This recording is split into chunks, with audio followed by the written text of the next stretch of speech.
Hey guys, Swisher Family Farm. Alright, so I want to talk about theft on the homestead. We've had some problems just this past week. You know, you really have to team up with your neighbors. And you have to get together. You got to make yourself your own little compound. We have one here. Unfortunately, somebody came through last Sunday at about 5 o'clock in the morning and rode down the road, and we have a property that went up for sale. They sold it, and this nice, wonderful family, I mean, just absolutely amazing. Everybody on the ridge loves them to death. They're good people. You can tell they're good, honest, God-loving people. And he's been working on a tiny home just for his family to stay in. He added on some bedrooms just until they get their house built. And he left his tools there, come back the next day, go to work. You know, it's your property, it's your land. You think nobody's going to, you know, come in there. Well, two punks decided they were going to break into his house and steal all his tools. Now, this guy is an electrician, and he makes his living doing this, and this is how he feeds his family. And they stole all of his tools. Well, not all of them, but a big majority of them. Some of the most important ones. So on the homestead, you have to learn to help your others out. So in that process, everybody here on our ridge, you know, is trying to help them out. I went and gave them all of my battery power tools. I gave them all to him. I said, look, man, you use these as long as you need to until you can buy new tools, or because he had a job coming up. I was going to do the job. He ain't got the tools. You know, you can't make money to feed your family, to pay your bills. You can't do any of that. So, what did I end up doing? I ended up giving him my tools. I said, you just keep them, buddy. That's the only thing I'm going to need is a charger. The only thing I'm going to need is a battery to charge the battery for our flashlight that we use at night. Other than that, we're good. You have it, have at it, use them. If I need them, I'll ask for them. I don't think I'm going to need them probably for a couple of weeks, because the big major project we've been working on is past that part, but I have some stuff I'll need the tools for, but not right now. It's not like I have to have it. So yeah, theft on the homestead really, I'm gonna be blunt about this. It pisses me off. You know, we're out here just trying to be a steward of our land, take care of one another, protect one another. I mean, this is what a community is about. And on this ridge, we have our community. We have 5 families. We might have a new family coming in here in roughly 2 months. Well, we're hoping anyway. And he's a close member of the family. And it would be great to have them out here too. Now, so these two punks decide they're going to come down here and steal all this guy's tools. The dumb punks decide they're going to come back a second day at 1 in the morning, which really they didn't think about us having trail cams. My property set up a lot of trail cams. I've actually got Wi-Fi cameras that I'm going to put up everywhere on my property. They're going to be in places people ain't even going to know. So I'll know everything that's going on this property. You know, it's a shame nowadays when you move out to the country and you think everything's safe, you don't have to worry. I sometimes think crime's worse in the country than it is in the city. Because you don't have a neighbor right next door that person is going to rob you, have to worry. You have a neighbor maybe 5, 10, 15, 20 acres away, but they ain't going to hear nothing if you bust a window. They ain't going to hear nothing with the roosters crowing and the cows mooing and the horse kneeing. They ain't going to hear any of that. Boy, I'll tell you what. So these punks decide they're going to come down here at 1 o'clock in the morning, and we catch them on a trail cam. One of my neighbors caught them on the trail cam. And unfortunately mine was focused on my garden, because as you watched the previous video, we had a culprit come in the garden, and we'll get to that in a later segment, we'll say. So anyways, so they leave, and then they come back. They leave at 1 o'clock, come in at 1 o'clock in the morning, and then they leave, and then they come back at 5, right? And they drive down the road, and they get down the road all the way to the back side of the road where another friend of ours, family, lives. And there's an area back there where we have a guy who owns that property, and this guy is just basically a hoarder. I mean, a hoarder. So these punks thought they'd go digging through his stuff, and they were taking his tires and his rims that he had stacked up, right? So just as he's wheeling them out, a buddy of mine pulls up in his truck. Now, these people up on our ridge right here are nobody to mess with. You know, we got ex-military up here.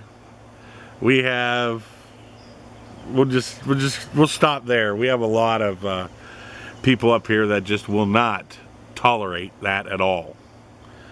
And so he got busted with that tire and laying in the middle of the road. He goes, "Oh, what are you doing?" "Oh, I lost my dog. My dog ran off." Now that dog is sitting in the back of that truck like that dog knows exactly what that dog needs to do, and that dog's been trained, right? But he's missing his dog and it's sitting in the back of the truck. So he gets in his truck. He's got a little buddy with him too. Yeah, he's got a second to look out. Well, that lookout had to come out of bushes because my buddy was standing there with something that was like, "Look, dude, you could come out in bushes or you ain't gonna be no more." So he comes out, they both get in that truck, they come down the road, and I get texts and stuff, but unfortunately, my ringer on my phone was shut off, so when everybody's texting me to come down, I didn't get the text in time.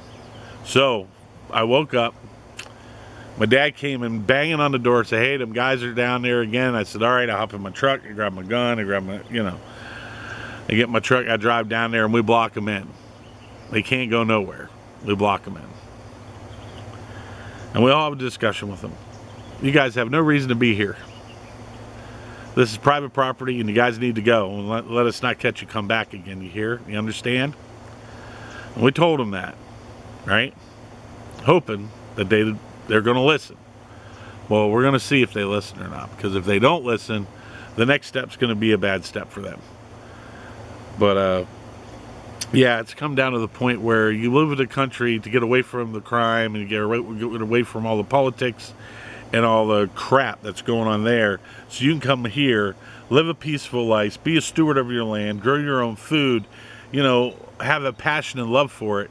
And then you got these stupid punks coming down thinking they're going to rob you for what you hard worked for. Well, we got the sheriff's department involved. They came in yesterday, and most of this stuff happened yesterday with the tire and all that.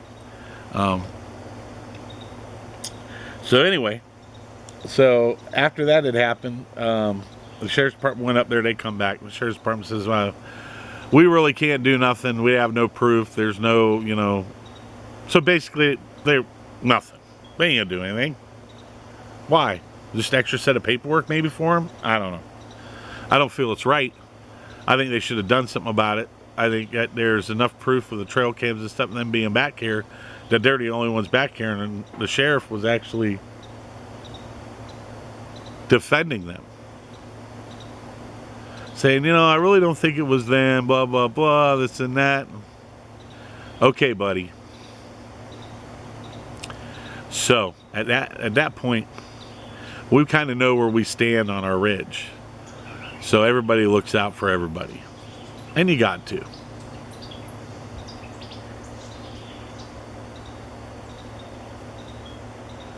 So I sit out here today, and when you get out in the country, any of you guys know this, that your ears are in tune with your land. You can hear, whether it's an acre away, you can hear if something walks in that wood.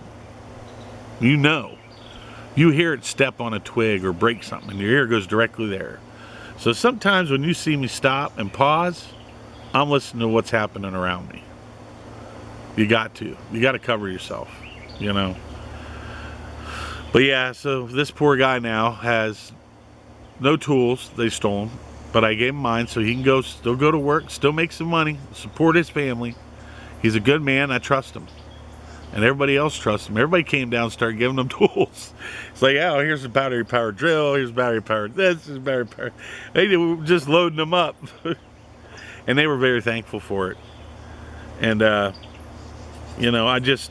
it hurts me inside to think that people are out there that do this stuff. And here's this guy with his family just trying to support him. And he ain't getting no love. I just moved here. I mean, they just got the land the first of this month, and this happens. What does that say to us? We've been here for 5 years. Never had a problem this bad. I mean, I've had a few little things come up missing and stuff, but you know, I could have dropped it. I could have misplaced it. God knows I misplaced a lot of stuff. You want proof of that? You ask my dad. He's always like, I said, oh, I got that, and I'll go look for him. I can't find it. I'm not too organized in the toolbox in the back of the truck, let me tell you. But yeah, you guys got to stick together as a community. You know, I'm sure you're going to have some people that you're not going to get along with. But when it comes down to it, even though you don't get along with them, you're still got to be a community. There's always somebody out of the bunch that you don't like, or that you don't like what they do. But you know what? Sometime they might be there for you, or sometime you might need to be there for that. Even though you have a disagreement, or you don't agree with what they'd agree with. Hey. So I just want to get you up to date on what's been going on in the homestead. At this point, guys, I'm going to let you go. Oh, man. I'm waiting for these storms to come in. And let me tell you, I think we're going to get a good one because, man, the humidity finally stopped. I had to bring this out and keep wiping that thing off. And I must have made 4 videos. Then I spent half the time going like this in the video. So, hey, guys, God bless you all. Hey, thanks for stopping in. Thanks for watching this video. And remember, you got to be a community. You know, God can only do so much. You have to do the rest. It's up to you. I'm talking to you. You got to do it. All right, guys, I'm out of here. I got work to do before this rain comes in. God bless. Hey, don't forget, hit that bell, subscribe button, and that thumbs up. And hey, remember, be a community. God bless.